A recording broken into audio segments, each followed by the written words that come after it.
Cuando comenzamos este corto recorrido de esta semana, el domingo,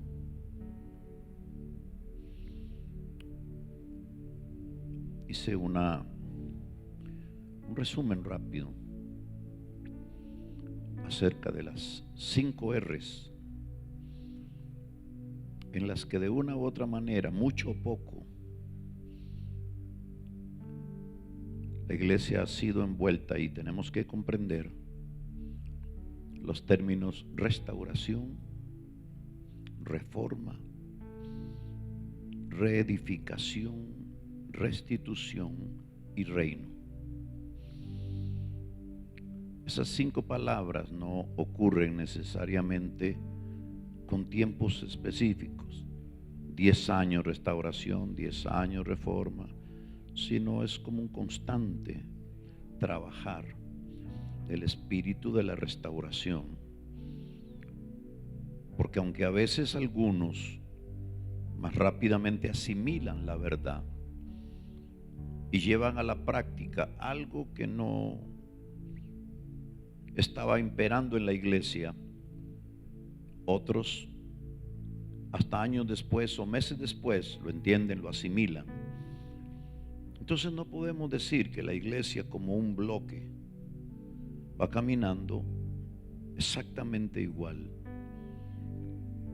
Por eso la restauración, la reforma, la reedificación, la restitución y el reino es un proceso dentro de procesos.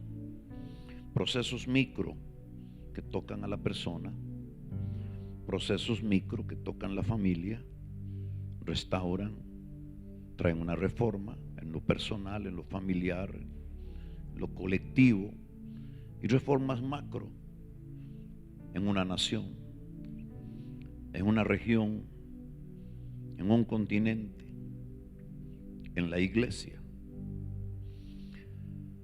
Y estos procesos son parte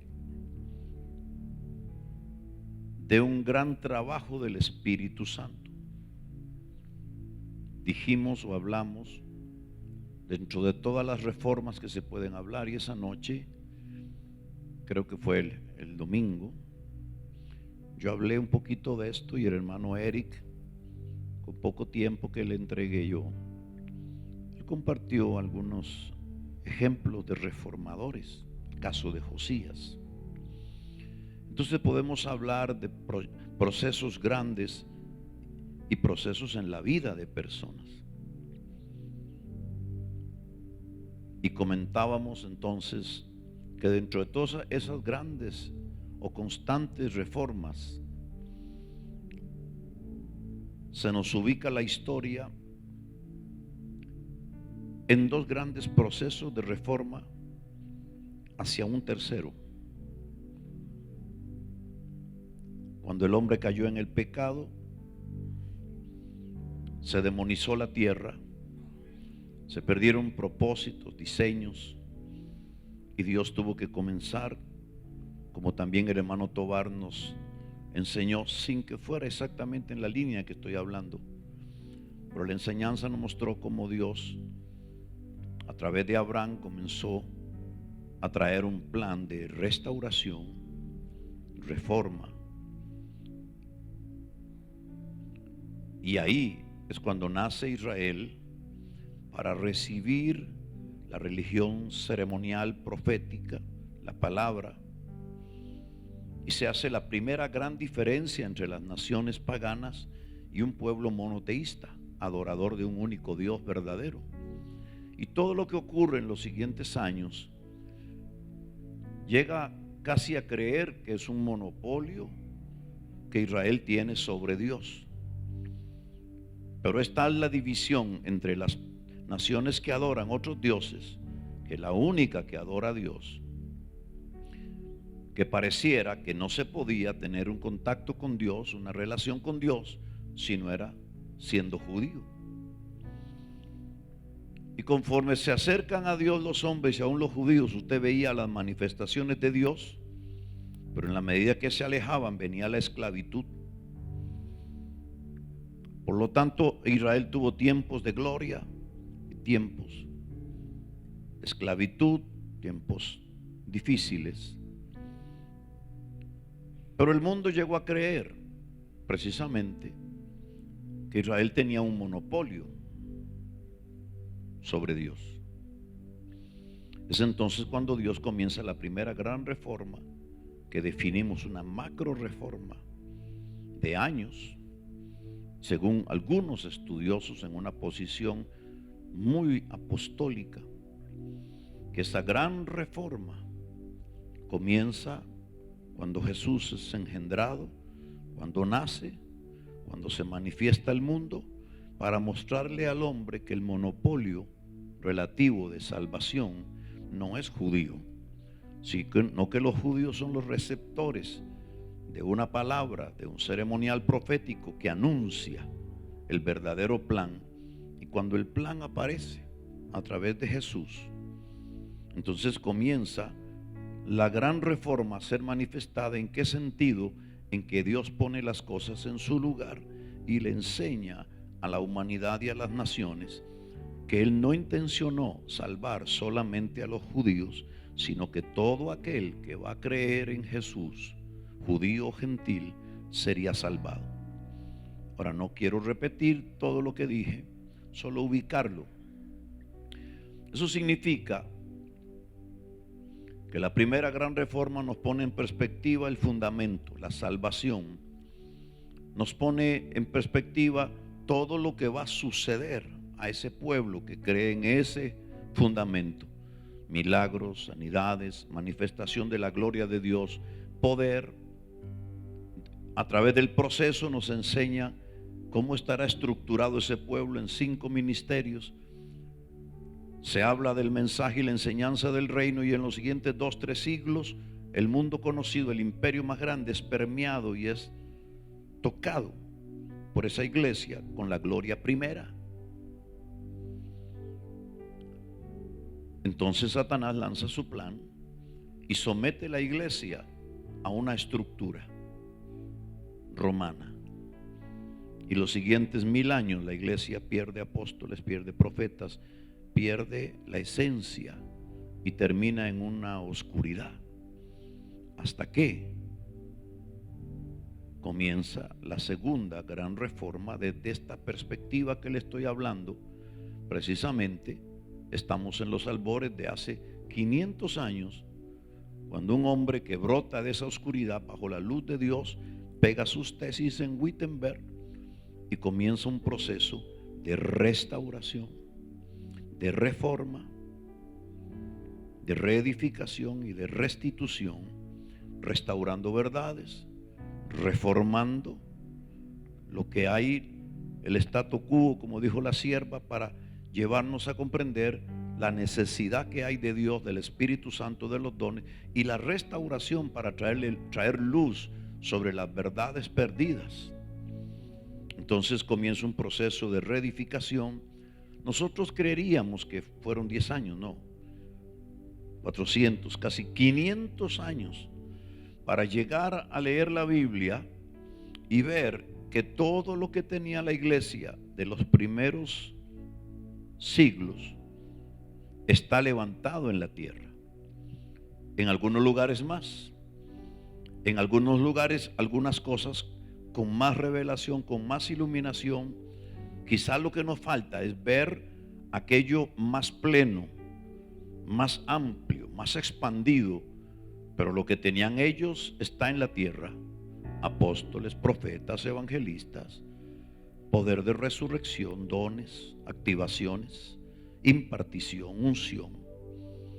Y entonces los entendidos nos dicen que esas verdades en restauración ya están en la tierra y que nosotros estamos siendo introducidos, o ya estamos introducidos en la tercera y última gran reforma del Espíritu Santo, y que hemos llevado a tocar el nivel de la gloria primera que vivió la iglesia, y que ahora lo que nos viene es la gloria postrera, que será mayor que la primera. Pero ¿dónde es que se va a manifestar esta gloria postrera? precisamente cuando el Señor use la iglesia para que cumplan las verdades del Apocalipsis. Y una de ellas es que los reinos de este mundo vendrán a ser los reinos del Señor y de su Cristo. En otras palabras, va a venir una transformación. Yo creo que ya está sucediéndonos una transformación que va a tocar nuestra mente, va a tocar nuestras ideas, va a tocar muchas cosas. Ahora, solo menciono esto porque no quiero ahondarme. Si me emociono, aquí nos vamos tarde. Y no es la idea. El punto es, para tratar de dejar como un complemento a lo que habló la profeta. Los reinos de este mundo, sí, somos sencillos. Estamos hablando de áreas de influencia sobre el mundo. La política, un reino. La economía, un reino. La ciencia, con todas sus variantes, un reino. El entretenimiento o los deportes, con todas sus variantes, un reino. La política, un reino. Las artes, un reino. Todas aquellas áreas de influencia donde el hombre fue sentado, el hombre sin Dios fue posicionado para gobernar, para influir y para controlar las naciones. Cuando el Señor habla de que los reinos del mundo vendrán a ser los reinos del Señor Jesucristo, es algo profético. Va a venir un momento en donde en la iglesia tendremos a la gente sentada. Es más, ya es el tiempo. Como decía Jesús, la hora viene, más la hora es, en donde los elementos humanos que van a provocar ese golpe en las estructuras de nuestra sociedad para que los que están sentados en esos puestos se tambaleen y caigan y sean sustituidos por la gente del reino, eso está en pie. Significa que la política tendrá que ser permeada por la iglesia. Y usted y yo sabemos que hasta hace pocos años casi que para los cristianos era pecado la política. Usted y yo sabemos de que mantenerse o ser próspero. ¿Sabe usted que el Enlace está cumpliendo en esta semana las 100 maratónicas? Y yo que he estado ahí, que he tenido que soportar el vendaval y el ataque de toda la gente cristiana y no cristiana, que piensa que le robamos el dinero cuando motivamos las ofrendas, cuando tratamos de llevar a la gente a la plenitud en cuanto a su vida material, cuando hablamos contra las deudas, cuando hablamos contra no estar abajo sino arriba, no estar en la cola sino al frente.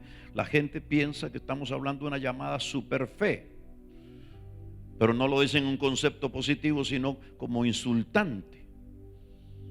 Entonces nosotros sabemos que ha comenzado una corriente no hace muchos años para tomar posesión del reino de la economía.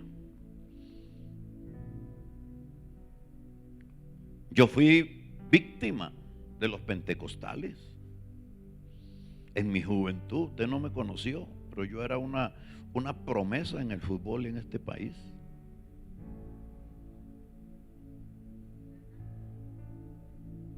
Yo estaba en la secundaria y ya jugaba de cuando en cuando en la primera división con el Barrio México. Y no olvidaré que me tomaron aparte y me dijeron en la iglesia pentecostal: tiene que tomar una decisión. Si sigue jugando fútbol, además de que no va a poder estar aquí más, se va al infierno. Yo preferí quedarme en la iglesia y no irme al infierno. De eso a hoy,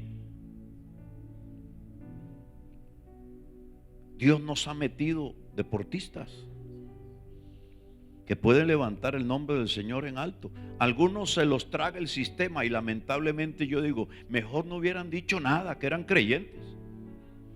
Pero hay otros que han mantenido un testimonio, pero ha cambiado. Ustedes no se dieron cuenta, pero cuando nosotros comenzamos todo esto, y los hermanos seguramente les ha tocado en su iglesia, hermano, aquí no habían danzas en este país. Qué pantomima, qué teatro, qué banderas, qué panderos. El mundo se metió. Año 90 que comenzamos la primera conferencia. Fue la primera conferencia que se transmitió por el canal 23, hoy Enlace. El director de cámaras estaba ahí arriba y era Jonás González Jr., hoy presidente de Enlace Internacional. Recién se había incorporado a su papá, aceptando que sí, que el señor Jonás no estaba loco, sino que tenía una visión para el mundo. Y él se vino de trabajar en San Antonio, y aquí él fue el director de cámaras primero. Se grababa un cassette de 1 hora y volaba uno con una motocicleta hasta Pavas, ahí donde está Enlace, para poner la primera hora, y así cada hora, y la gente pensaba que era en vivo.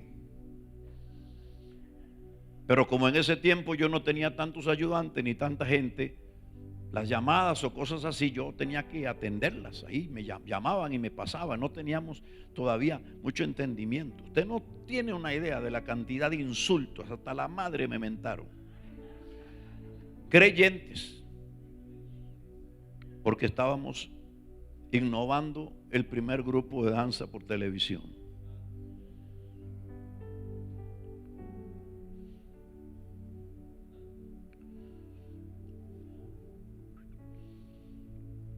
Déjeme terminar para no ahondar. Los reinos, profecía. Hemos hecho muchas cosas no profesionalmente y hemos logrado mucho, pero vienen los días en por llamado, por dirección de Dios, mucha gente comenzará a estudiar para perfeccionar su don y su talento, para tomar el lugar que hoy tienen algunos balletistas, algunas artistas, que lo que han hecho es torcer el camino de miles, los malos testimonios, y que la gente aplaude. Gente que está hoy estudiando va a entender que la única manera de cambiar nuestra nación es tomar esos puestos en donde se sientan los que cada 4 años dicen que son cristianos. Se nos convierten al por mayor los candidatos a diputados y a presidentes en América Latina en horas previas, y todos los predicadores incautos anuncian: yo fui el que llevó a Cristo al Señor fulano. Unos meses después desearían no haberlo dicho nunca. Entonces, ¿qué era lo que yo quería decir para añadir a la profeta? Llevarlos ahí, pero terminar con esto para no... Un pasaje de la Biblia que me impresionó toda mi vida y es para mí uno de los más importantes. Y Jehová dijo: encubriré yo a Abraham lo que voy a hacer, habiendo de ser Abraham una nación grande y fuerte, y habiendo de ser benditas en él todas las naciones de la tierra, porque yo sé que mandará a sus hijos y a su casa después de sí, que guarden el camino de Jehová, haciendo justicia y juicio, para que haga venir Jehová sobre Abraham lo que ha hablado acerca de él. Para cerrar, este pasaje nos revela, número 1, cómo Dios puede abrirte el cielo, cómo Dios te puede abrir los tesoros, cómo Dios te puede revelar sus secretos vedados para otros.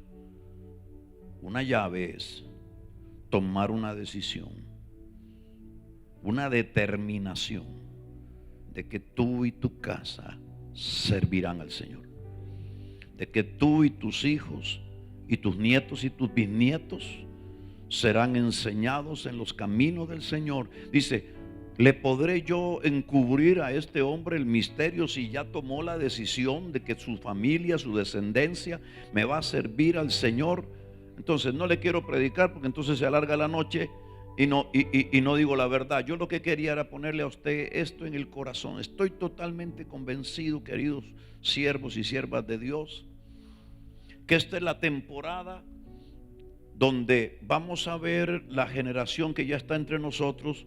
Como dijo Alexandra, no solo una generación, y hablamos de niños de 5, de 10, de 15, de 20, gente adulta, una generación, una gente alcanzada por el Espíritu Santo, la vamos a ver emerger con una convicción de que ha llegado la hora de ser los mejores dentro de nuestra sociedad, que ha llegado la hora de ser los mejores deportistas, no solo para tener buen billete, como dice Luis Tobar, no solo para tener un contrato con el Barcelona o el Real Madrid, sino para usar esos escaparates, para usar esas ventanas, para usar esos lugares y testificar del amor de Jesucristo.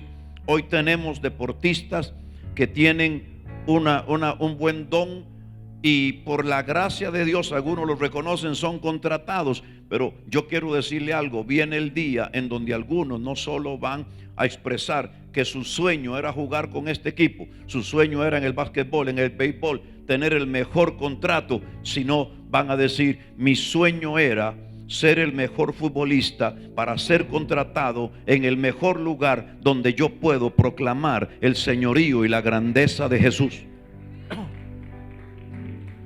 Usted comprende la diferencia.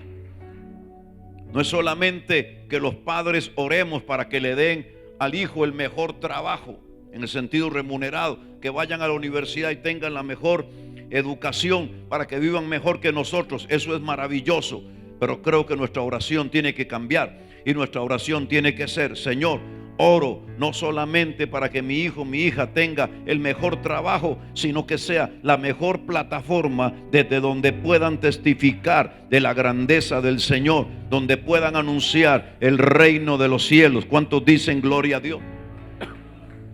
Entonces el punto aquí es que si todo está restaurado en una u otra medida, cuando digo esto es que aunque algunas cosas están abajito y otras arriba, no hay mucho más nuevo que podamos traer. Eso significa que un ciclo acabó y que ahora lo que sigue es entrenamiento, es educación, es formación. Y mi gran preocupación es que todo debería comenzar a ocurrir, más que en un buen colegio, en la casa. Y mi oración es: Señor, ya yo no tengo hijos chiquitos que formar, aunque todavía podemos influir y enseñar, pero hay una generación que está criando hijos de escuela, de kinder. ¿Podrán criarlos con el mismo pensamiento, con la misma filosofía espiritual de Abraham, o simplemente con la filosofía aquella del que no vivió muy bien, que no tuvo mucha plata, que fue un padre que se esforzó para que su hijo tenga lo mejor, aunque por tener lo mejor a veces se pierden?